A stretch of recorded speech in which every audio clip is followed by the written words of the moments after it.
how to extract the Apple Watch information. Let me talk about it. If you are new here, subscribe so you never miss anything important. So the general way it works is that the Apple Watch is an extension of the iPhone, right? So it cannot even work without us setting it up with an iPhone.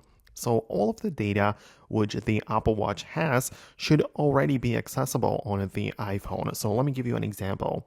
So whenever you have some kind of like health data like sleep or the workouts or whatever, it will automatically be synced with the iPhone. So if you go for a run, then you can see that you can track it on the Apple Watch. But when you grab the paired iPhone, you'll be able to see as well the fitness app on the device where all of these sessions and all of the rings like the calories and everything will also appear right here on the iPhone. So, it just gets synced automatically. Then, of course, you can as well just check out the health app where all of the data will show as well. Like this includes the sleep tracking if you use it and all of the different things which get captured through the sensors of the Apple Watch will automatically appear on the iPhone.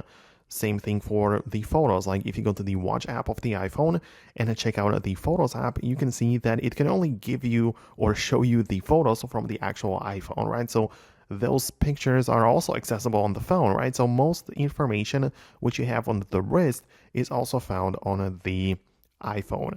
However, if you still find something that you see on the screen and you want to like share it or extract it to the iPhone, well, you always can click the screenshot by pressing the volume, the digital crown and the power button at the same time. It just captures the screen and the image will be saved in the gallery of the iPhone.